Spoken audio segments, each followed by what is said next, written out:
Good morning. It's January 19, 2023. It's a Thursday. Welcome to the program agenda. I'm your host, Cito Beltran, thanking you for spending your morning with us. Magandang umaga po sa inyong lahat, particularly to those who are subscribers of Cignal TV. Patuloy po namin kinikilala ang suporta ninyo, and it is with the spirit of gratitude that we appreciate your subscriptions. Okay, thank you also for our viewers who catch us on Facebook as well as on YouTube. And syempre, kamusta? Hello to our friends abroad, family members who are watching us online. Okay, now today, let's get on with the program. But before I forget, thank you to PLDT Home Fiber Optic Internet, Mr. Marco Borlongan, dito sa Lipa. Tuloy-tuloy ang programa. It's cold here. It's 21-22 and hindi ko na kayang hindi kahit mag-thin, mag-windbreaker dahil medyo maginaw po. Okay, so today let's start our day with our daily starter. And it's very timely, okay? I picked it up on the Power of Positivity page, and it goes, if you get tired, learn to rest, not to quit. I hope I got it right. Ang alam ko, positivity page yan, but in any case, Power of Positivity. But this is an important reminder. Many of us say, I can't take this anymore. This is too exhausting. Actually, you'll see that in the front page headline today, okay, because some of us just get sick and tired. But if you are sick or you are tired, it only means that you need to rest. Don't quit. Take a break. Of course, there are situations na medyo it's not really the point of being tired, it is the people you can't stand. Pero kung kayang magpahinga, magpahinga muna and then ipagpatuloy ang laban. Okay, let's now go to the front page of the Philippine Star. And as I was saying, okay, the front page for Philippine Star, January 19, 2023, critics wanted me out from day one. That is from former National Security Advisor Clarita Carlos, and that was her statement. She said a mouthful during her interview with our colleagues in on the Chiefs on Cignal TV, and she reiterated that from day one, simula pa lang, gusto na nila akong maalis dyan sa national security. Okay, so we will be talking about that with our first guest this morning after I read the news. Okay, at the top of the front page, we have Marcos won't concede any part of the Philippines to China. Okay, the president reiterated during his stay in Davos, Switzerland, that while the Philippines seek mutual cooperation, partnerships, and perhaps the exploration for oils and minerals in the West Philippine Sea, they will not concede any part of the Philippines to the Chinese claim. Okay, that big photo there, of course, it was from 2022, December 23, 2022, last month, where the Chinese Coast Guard has been positioning their ships to harass our locals in the area. Okay. Meanwhile, BBM should name new agri-chief. Senate Minority Leader Aquilino Coco Pimentel II has reiterated what he has been saying for a month now. Bongbong Marcos should name a new agri-chief. In a related story, the Department of Agriculture, through the Sugar Regulatory Agency, administration, is planning to import 450,000 metric tons of sugar. Okay, and if you listen to our interview yesterday of Rosendo, so what we learned, or some of you discovered, is even if the president and all of his officials keep saying, we will import, it is not the Philippine government that imports.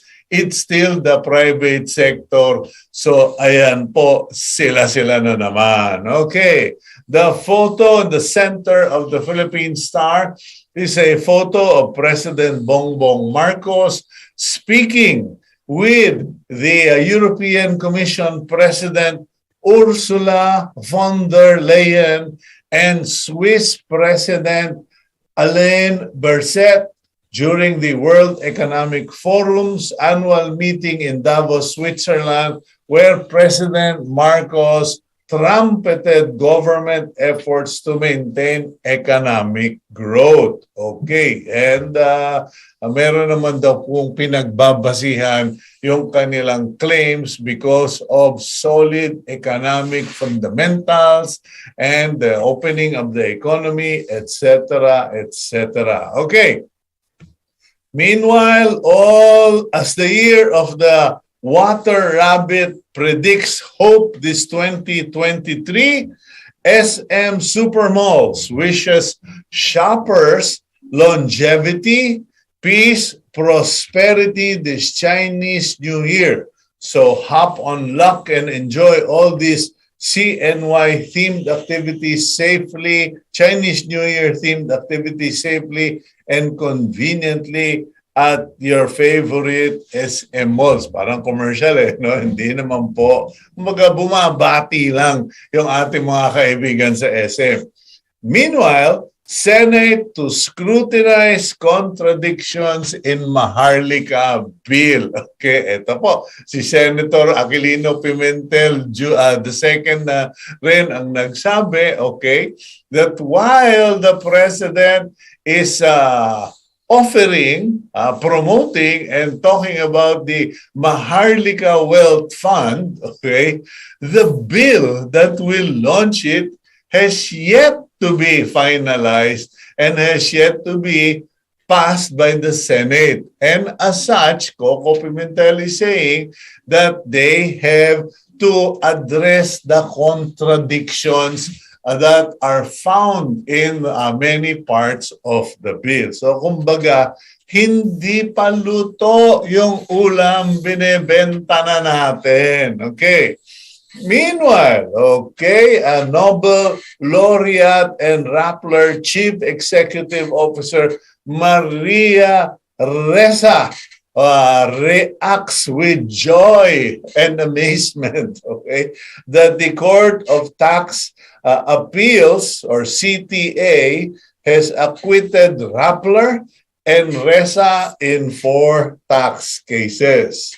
And speaking of acquitting, okay, the Department of Justice has junked the raps or complaints filed against 17 policemen who were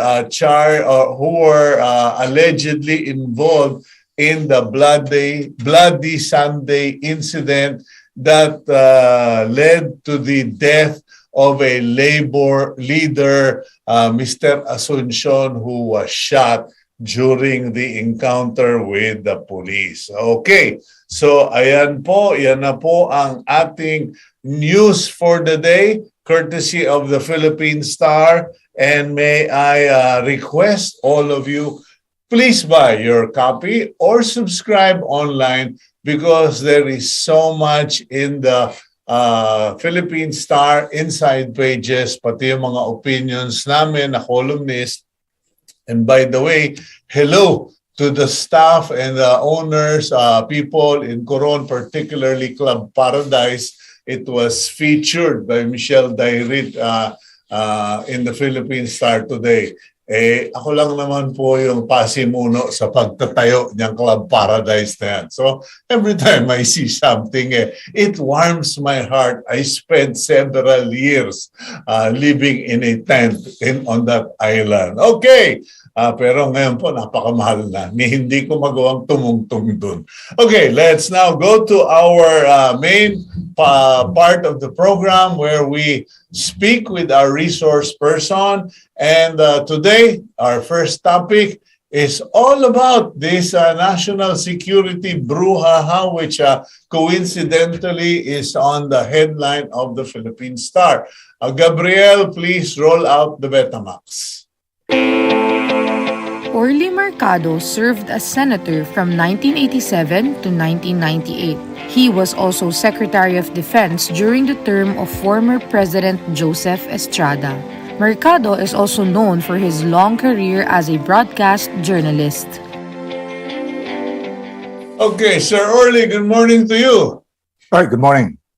Okay, pag-usapan nga natin itong mga nilaphala or sinabi ni former National Security Advisor Clarita Carlos. I'm sure that having been a former Secretary of the Department of National Defense, you have somehow kept a watch on this or kept an eye on this. What are your reactions to this entire 2 to 3 weeks? Hindi ko malaman kung ano tatawag ko. Parang sabi-sabi, intriga, reports regarding destabilization and discontent, etc. Well, una lang, I'd like to mention that just for the sake of transparency, it was in my stint when I was Secretary of National Defense that I appointed a civilian, the first civilian to be president of the National Defense College. A civilian, first civilian, and first woman president, and that's Clarita Carlos. Dr. Claire Carlos was my appointee as president of the, and I felt that it was necessary to do that, largely because of the fact that it's not just under the principle of assertion of civilian supremacy over the military. I felt it was time during that, with changes happening in the realm of national security, to broaden the training, kasi napaka-critical yung training, education, and doctrines development sa military. And you cannot be insular. You have to be extramural. And she did a very good job in that position. And I was not surprised that she was appointed later on as National Security Advisor. Pero yung NSA, ano yan napakalaki ng trabaho niyan in the sense that while there is a dynamic tension between the NSA and the SND, the Secretary of National Defense, yung National Defense Secretary is the implementer of policy and also helps in the development of national security policy. Advisor, the personal advisor, and the supervisor of the critical intelligence gathering machinery of the government is the NSA, is the National Security Advisor. So talagang sa Pilipinas, ang issue lagi natin sinasabi diyan napaka-importante na you have to go zoom out and you have the macro view of things. Before the show, I was watching Malcolm Gladwell deliver a comment or a lecture on internet, and he was talking about, Malcolm Gladwell was talking about the changes for this Generation Z. At sinasabi niya, yung may malaki yung pagkakaiba nung basketball playing at saka what you call this, at saka yung football, American football. Sa basketball, pwedeng you can have the performance of stars. It will really bring up your, it's best to take care of basketball stars who can handle the ball, bring it to the other court, and shoot it, no? Mm-hmm. But in football, in American football, Sinasabi niya, napaka-importante that you raise the level of performance of the people who are the lowest performers. And he gave the example of putting out fires in California. Sabi niya yung ang sistema na ngayon talagang we have small commands, hindi wala na yung isang tao lang yung naroon na siya nang kumukumpas. That's basketball, and that's last generation yun. So the reason why I'm mentioning this is that the other thing about us is that very, very personalistic ang labanan napaka-importante when you look at the issue of national security, that there are things that you understand about the military. The first thing that you have to understand is that it is a traditional organization. Its stability comes from its practices, may mga ceremonial, etc. It's a closely knit organization, largely because of the fact that it's necessary in combat to have a closely knit organization. Any destabilization there is critical. Ngayon, pag inisip natin yan, napaka-importante na ang military, napaka-importante isipin natin na dalawang bagay ang napaka-importante sa sundalo sa mga opisyal. One is rank, two, assignment. Yan dapat hindi pinakikialaman ng politiko Merong mga politiko na akala nila civilian supremacy over the military is meron silang bata-bata. If that particular situation happens, it's also still very personalistic. Bata ko yan, ako yan, meron akong influence dyan. We do not help what Malcolm Gladwell says, develop systems that would support the work. Now, that being the case, the problems that we have seen of the recent past stems out from our ignoring or our inability to really understand the importante sa kanila yung dapat makita na nire-respeto natin yung proseso ng promotion and appointments. Of course, the military, alam mo naman Cito yan sa totoo lang, pagdating ng Chief of Staff, appointment ng Chief of Staff, the President can appoint even somebody so junior that he is only a full colonel or a Navy captain. He can do that. He is not prohibited from doing that if you want trust. But we also know that that can be destabilizing in the sense that it does not include, it does not promote morale. Because kung sundalo ka, napaka-importante ng rank at saka assignment mo, you look at that as in the context of your career. Ngayon mabuti na ipasa na yung batas na kinakailangan meron 3-year term. Kasi naging revolving door, napaka-problematic yun sa organization. So those are the problems that we face now.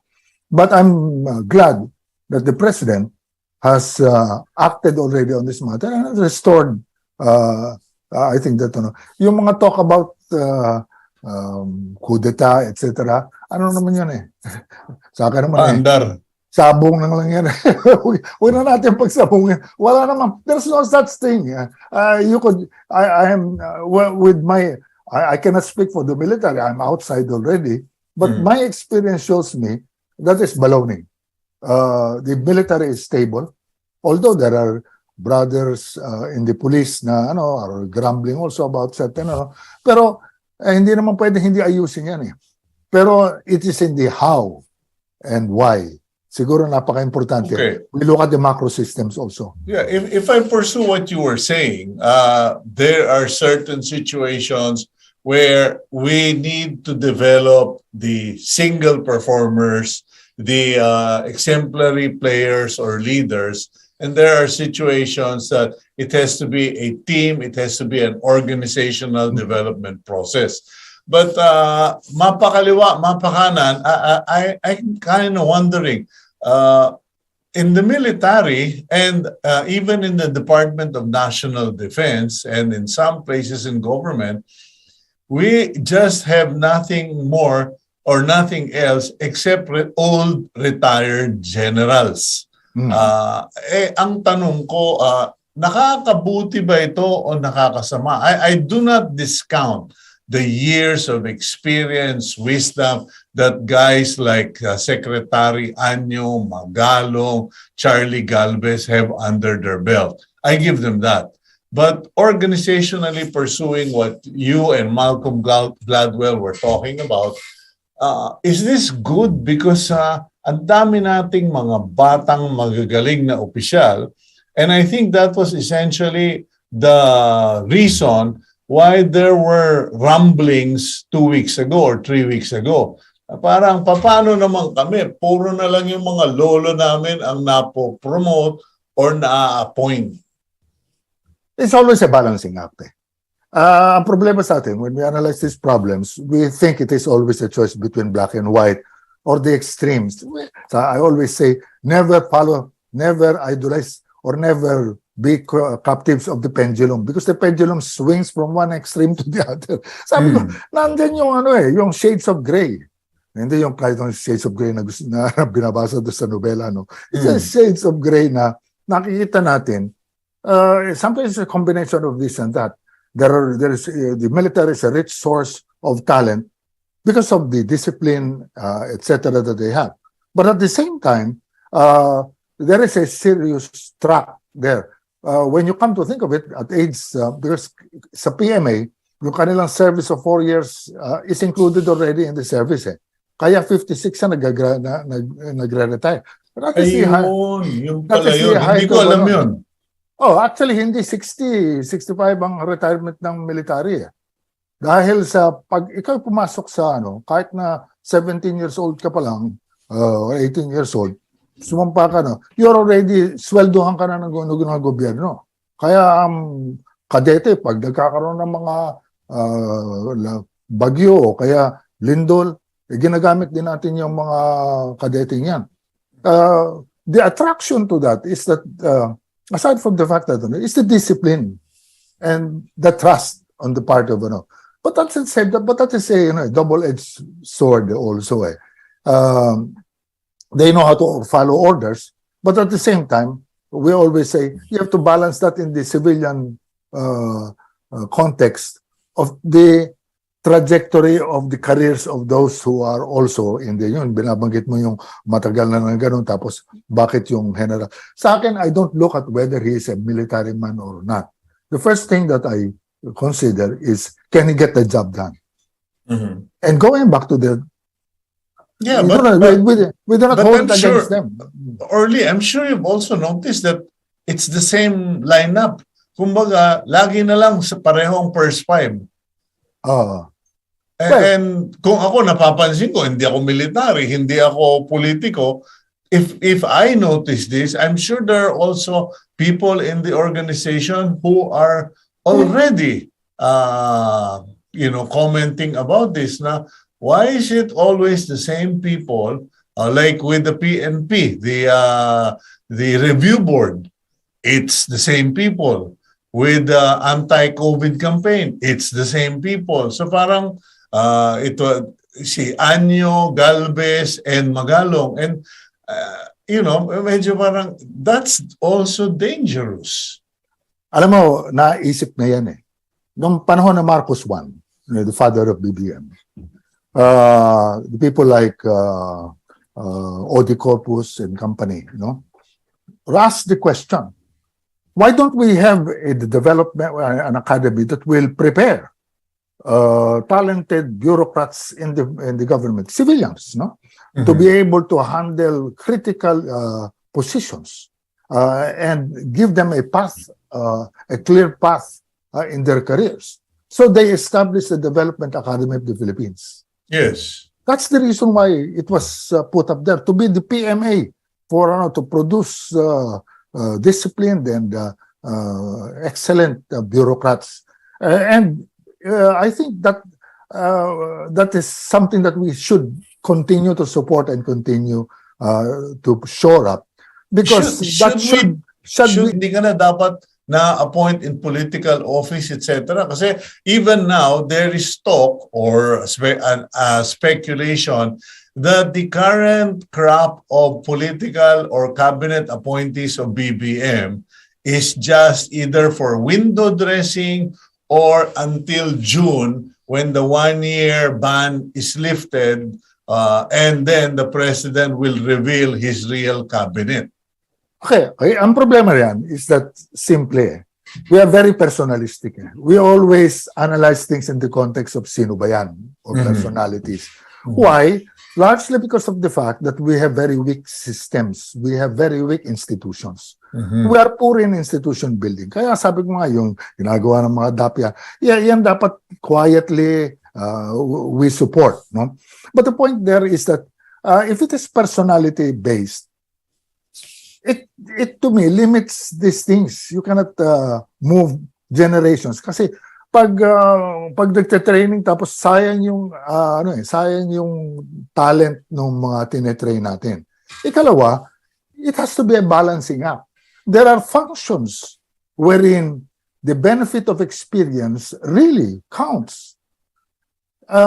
If you legislate or your attitude is that, oh, he's already too old for this, etc., you're wasting insight, knowledge, skills. Because moving the bureaucracy is not that easy. And even if you have battle experience, these kinds of battles that you have in the bureaucracy and also dealing with information communication, alam natin yan, this is the age of the explosion of communication technology. If you are not in lockstep with these things, you will have great difficulty to be able to pursue your job and also achieve what you want to achieve. Okay, let's go for a quick break. And when we come back, I'd like to push that button because you're right. We should take advantage of experience. But that has been our excuse for the last 50 years. And that's why organizationally and culturally, we have the youngest population, but it is controlled by the oldest leaders. We'll go for a quick break. We'll be right back here on Agenda.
Okay, welcome back to the program Agenda. I'm your host, Cito Beltran, and still with us is former Senator, former Secretary of National Defense, and a legend in Philippine media, Sir Orly Mercado. Orly, allow me to push that button again.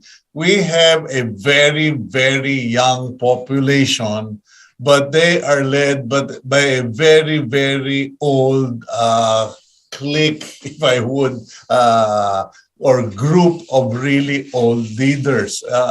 Is that healthy? Alam mo si Ronald Reagan nung tumatakbo, may edad na ito si of course the Americans have now an old president also. Yeah, Joe Biden, at sinabi nila nakakalimot na. Tinanong si Reagan nung kandidato siya. Sabi niya, how about the issue of age? No? Kasi makakalaban niya, mas bata sa kanya talaga eh. Sabi niya, I'm not going to make an issue of age, especially the youth and inexperience of my opponent. I will not capitalize on that, on the issue of the youth and inexperience of my opponent. Mhm. In the American system, even down the line, you cannot discriminate on the basis of age, whether it's too young or too old, because things have changed already. The advantages and disadvantages are debatable, but at the same time, there are also settled issues.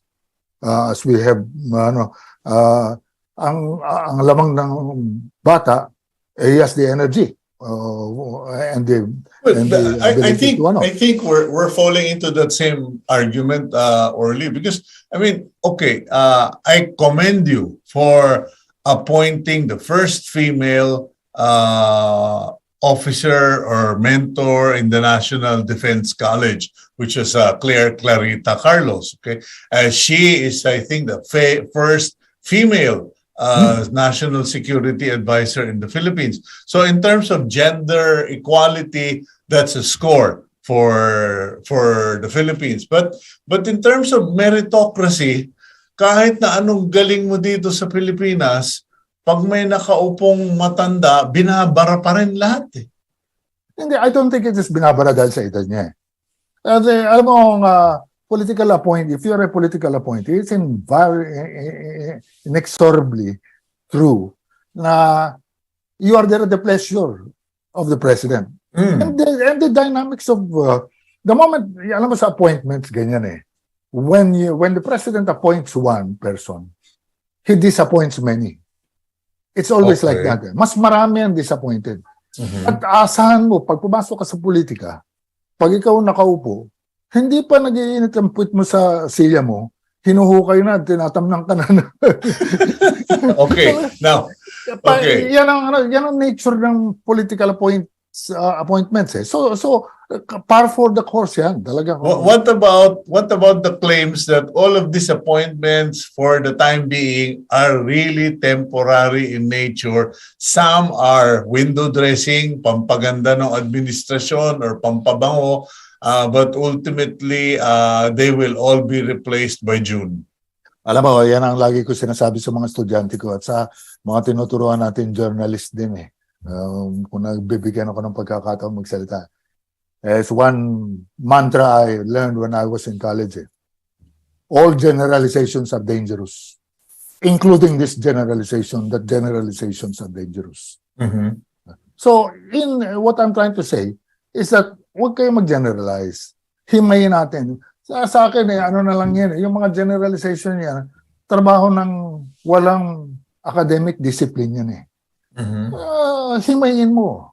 Ang cost-benefit analysis, tignan mo kung ano yung cost, alin yung benefit. Kung talaga mas maigi kahit na 100 years old na yan, pwede pa, you really need the expertise to be able to do certain things, and do it for the don't make age the issue. However, if, for example, there are instances wherein you feel that you need somebody with energy and the one who cannot deliver, age should not be an issue for any young person, no matter how, I remember, nung panahon ni Marcos, he appointed a 26-year-old, I think it was, or 24, doctor in veterinary medicine.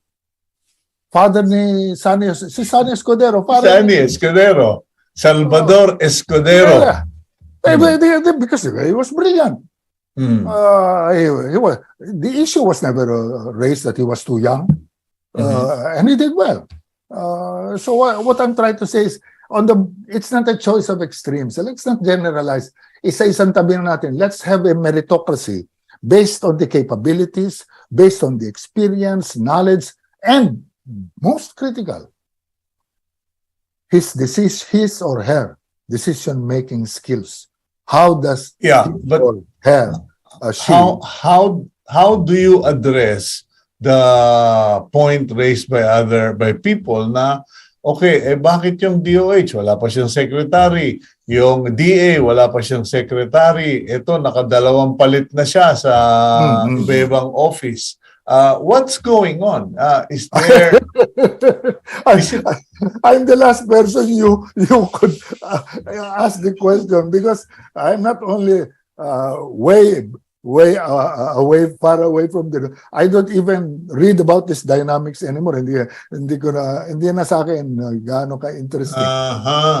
But ang importante kasi diyan is that puro political appointees yan eh.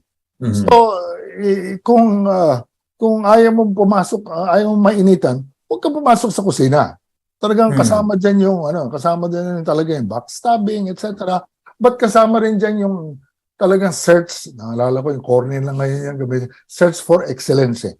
But it's still relevant yan. We have to put people who have the capability in spite of, sabihin natin, in spite of disabilities or whatever. Wala naman perfectong tao eh. But if you are able to put up a team that can work together, and then you're able to bring up those who are lagging behind, it's a question of chain. Your weakest link is the weakest performer. Okay, but being a former senator and secretary of defense and a media person, how does these vacancies or empty seats affect the performance and the credibility of a government?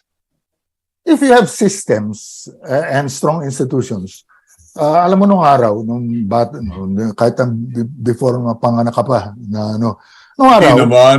Konti lang ang lamang mo sa akin. I knew your father. Cito, I'll tell you one thing. This, as far as we are concerned, kaya napaka-importante ng institution building eh.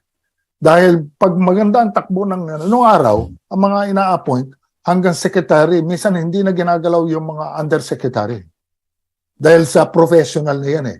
Yan ay mga tao, because of their capabilities and merit, etc., they've moved up.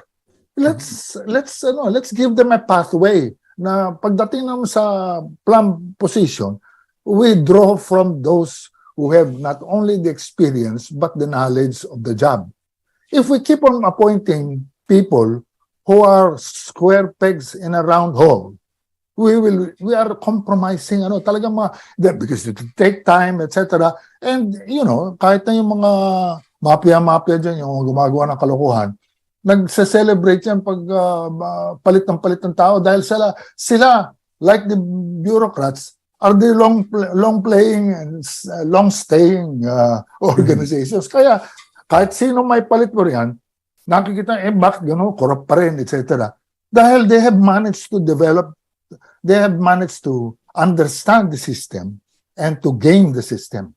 So you need to match that with a merit system that really works, meaning we must be able to see to it that aside from getting people from outside the bureaucracy, we can have people who really understand what we are doing in the government. I have written before and said that ang dapat ma-appoint lang, the only political appointments president should have would be the secretary and not the undersecretary. Do you support that? Yes. In fact, when I was a kid, ganun yun eh.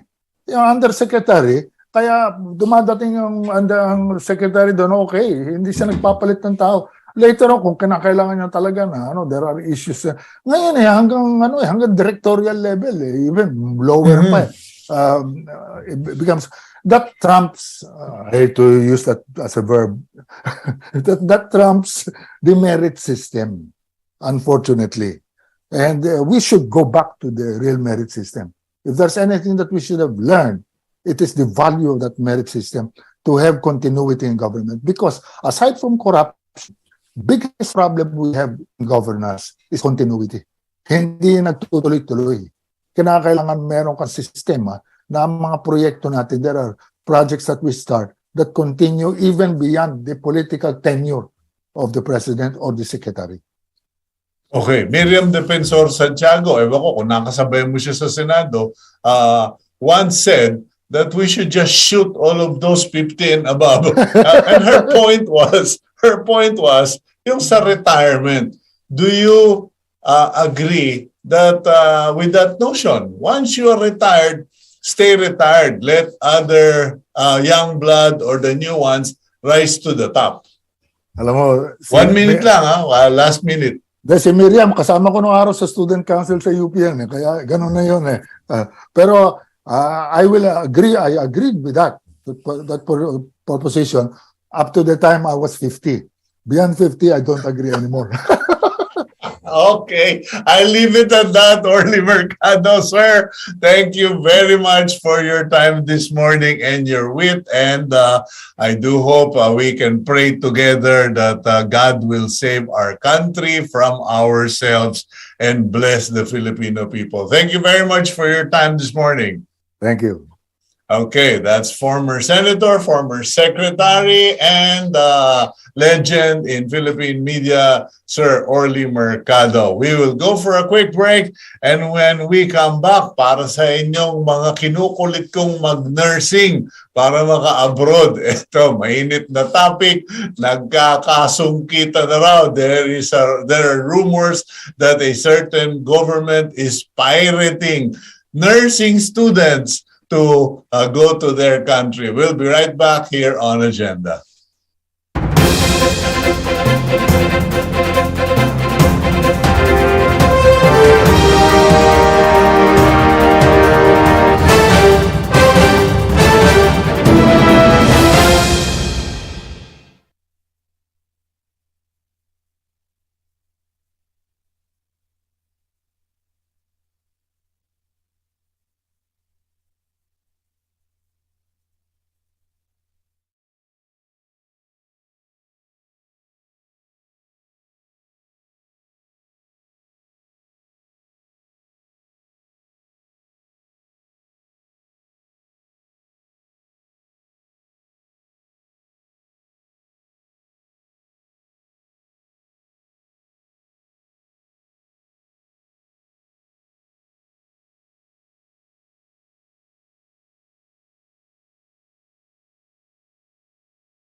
Welcome back to the program agenda. I'm your host, Cito Beltran. And as I mentioned before the break, there are reports, rumors, sabi-sabi, and it actually came out in the news that certain European countries are now pirating nursing students from the Philippines to address their huge demand for healthcare workers. Vilma Garcia, de La Salle University Medical Center Employees Union president, said that the UK and Germany are actively recruiting and offering attractive packages to Filipino nursing students. However, the government of Germany has denied that it pirates Filipino nursing students to fill the gap, citing its almost decade-old agreement with the Philippines that facilitates the deployment of healthcare workers. Now, let's introduce our next guest. Gab, roll out the Betamax. Eleanor Nolasco is a registered nurse and the Vice President of Filipino Nurses United, a National Labor Association of public and private nurses. Okay, Miss Eleanor, good morning. Welcome to the program. Magandang umaga po, Sir Cito, at sa mga followers nyo. Okay, Eleanor, ano ang reaction ng grupo ninyo? What is your position regarding these reports, rumors, or claims that there is now active recruitment of nursing students? Ito ba? Totoo ba ito? Meron bang pruweba? Or kayo ba may nasagap ng balita? Have you picked up on this story? Okay. Talagang nakakabahala yung balita na they are actually poaching, no, on our students in the very source that they are being produced, that is the nursing schools. Even before this news came out, we in fact received a letter from a recruiting agency from Germany asking our opinion about their plan nga to recruit nursing students, and they are offering attractive packages for them to consider going to Germany, for instance. So even if they aren't ready yet, they will be trained, and then they will be paid accordingly until such time that they can join the labor force of that country. Nakakabahala kasi hindi lang ang ating mga nurses na registered na ang kanilang pinupuntirya, kundi yung mga bata, no, mismong mga investment natin to, di ba? Hindi pa man natin sila na papakinabangan, hindi pa man lamang sila nakakapagsilbi, kukunin na sila ng ibang bansa. So talagang tunay na nakababahala itong pangyayaring ito. Tsaka Sir Cito, hindi lang yung simulang pagre-recruit ng ating mga nursing students, nakakabahala rin yung exodus na ng mga nurses, and these are trained nurses, no? Probably we've known about this already, especially during the pandemic, when our nurses have become disincentivized, so frustrated with the non-appreciation of their contribution, that they've been migrating in droves, no? Talagang ang ibang mga private hospitals, they have to close their wards because they do not have enough nurses to man the wards. And even our public hospitals, no, they are understaffed, and that is borne by our nurses who have to work 12 hours or an extended duty hours, and then wala pa silang mga karampatang benepisyo at yung kakarampot na sahod. So this thing about foreign recruiters enticing our nursing students is not new at all. Okay, no? How does the system or the strategy work? They identify who are nursing students. They offer them training in Germany. Kumbaga, doon na kayo mag-aral, doon na kayo magtapos, kami na ang bahala, and then they have to sign a contract? As young as senior high school students, in fact. So talagang package na yon, no? Pero ito yung impormasyon na naipaabot sa amin. Wala pa naman talaga tayong ginagawang full-blown na pag-aaral o investigasyon. Just how far this thing is going on. Pero kung tutuusin, talagang meron nang pumupunta na mga foreign recruiters na nag-eentay sa ating human resource, no? You know, if they recruit high school students or first year college, and okay, given that they're recruiting nursing students, they're in effect offering scholarship, which the nursing schools in the Philippines are not offering. The Philippine government is not offering, and by your own statement, the life of nurses in the Philippines is so bad, they're underpaid and underappreciated. So, kumbaga, hindi natin sila mapipigil, correct? Opo. Ganun na nga pong nangyayari. Yung mga packages, of course, there are conditions, no? Like, they have to, may mga filters rin yun, or yung terms and conditions that they have to pass a certain qualifying exams, they have to be, alam mo na, yung para ka rin nag-a-apply sa isang scholarship. So in effect, they are getting the best and the brightest of our students in nursing. Because I know for a fact, because my daughter is studying in the Netherlands, the government of the Netherlands is offering scholarships for students, young students who are going to pursue medicine. And wala niyan dito sa Pilipinas, yung para sa nursing. Wala pa pong talagang programa. Subalit sa medisina, as far as I know, meron na po silang ino-offer na mga scholarships that will provide for the necessities for it's a whole package of scholarship for young people who wish to take up medicine. Pero syempre nga, yun, merong return service agreement. That is not really bad for as long as the government takes it upon itself to take care, no? Take care of its human resource para naman sa pag-graduate nito mga estudyante na to, maasahan natin silang magsilbi sa kanilang bayan. Yeah, but we have to kumbaga charity begins at home. Yes, sir. So clearly this creates a new area of concern. We cannot stop students who are being offered scholarships and internship and secure jobs abroad if in the Philippines we are not offering something similar. Opo. Kaya yun nga po ang panawagan namin sa FNU. Matagal na po namin panawagan yung sa pamahalaan natin na magbigay ng nakabubuhay na sahod. Kasi yun lang ang ating assurance na you can keep your nurses here at home. Because who would want to go out, no? Or who would want to leave their families? Talagang, how do you go about that, Eleanor? Kasi private hospitals, they simply say, we can't afford it. We can only afford so little and so few. The government is saying, ginawa na namin lahat yan. So, what are you suggesting? We are demanding from the government that they support and assist the private sector, no, in terms of subsidy. Meron na po kaming proposal para sa sahod ng mga nurses kung saan yung first 2 years isa-subsidize ng government yung ating mga private hospitals so the salary of the nurses in the private hospital can be at least at par or comparable to those in the public sector.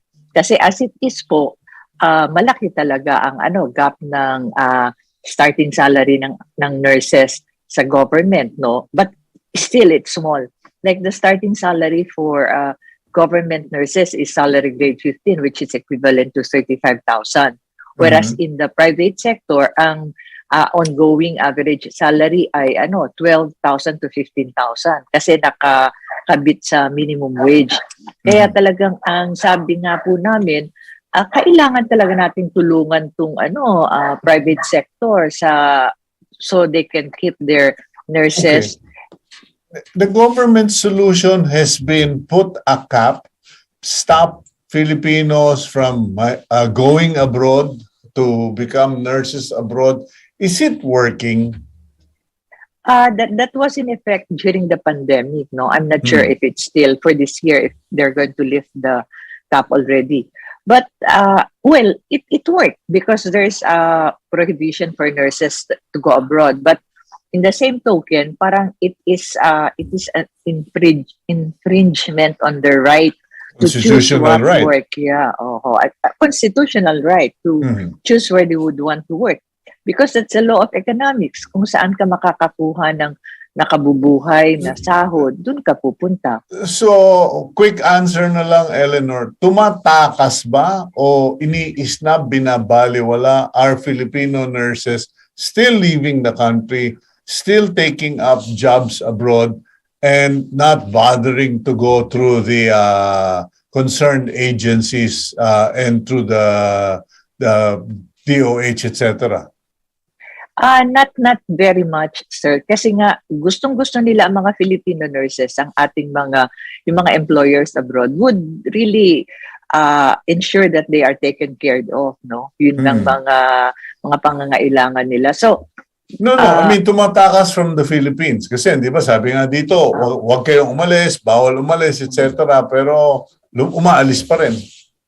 Hindi pa po ganon katindi, no, na they go through the back door. Hindi na po ganon kasi nga maluwang ang pag-ano. At saka may mga country to country na bilateral agreement, like for instance Germany and UK. They can easily get our nurses because there's a government agreement. At yun nga ang claim ng Germany na meron naman kaming kasunduan sa ating pamahalaan na pwede kaming makapag-recruit ng nurses nyo. Of course, it's a moral issue, sir, no? Kasi etong mga nurses natin na ito, ang kapalit niyan, ang kawalan ng serbisyo para sa ating mga mamamayan, di ba? We all deserve, ano na nga tayo, may shortage of nurses na nga tayo. Sinabi po ni Acting Secretary Vergere na we need at least 100,000 nurses to adequately man our health system. Pero on the other hand, kahit na yung kanilang mga programa, halimbawa yung nurses deployment program nila, where nurses are sent to provinces who need nurse augmentation, yung bilang ng mga nurses na hinahire, nabawasan kasi wala namang pondo. At saka nga yung And alam mo, hindi naman po ako'y nagyayabang, but it is a commitment I made. We're sending someone through nursing school. Muntik akong himatayin nung nalaman ko na sa private, 1.3 million for 4 years ang babayaran. Sa State University, 500,000 pa rin for 4 years. Wala pa doon yung mga dorm, etc. Yes, so, if you need 100,000 nurses, the Philippine government has to come up with 500,000 per student to see them through. Ang parang ang hinihingi lang natin kung itong mga pamilya nitong mga nursing students nag-invest na, dapat lamang po na pag nakatapos sila, makakakita rin sila ng employer na magbibigay ng di ba ng kaaya-ayang kondisyon na nagsisimula sa sahod na nakabubuhay. Yung decent, lang po naman, ang hinihingi natin, not even beyond. Okay. Ang problema nga, sir, pati yung mga what's mandated by law, hindi pa na ibibigay. Hanggang ngayon, marami pa rin po tayong mga nurses and health workers who are waiting for their COVID benefits. Benefits, they still have to fight for those. Well, kasama nyo kami, Eleanor, fighting for those. Please send me all of your details and we will carry on writing about it and talking about it here on Agenda. Thank you very much, Ma'am Eleanor Nolasco, and more power to you. Marami rin pong salamat. More power rin po. Okay, yan po si Ma'am Eleanor Nolasco, Vice President, Filipino Nurses United. And let's now go to our blessing for the week. It is of something I wish for all of you. May your house have no sickness, no death, no evil in 2023. In the name of Jesus, amen. Okay, I'm Cito Beltran, thanking you for joining us here on Agenda, and please keep it here on One News.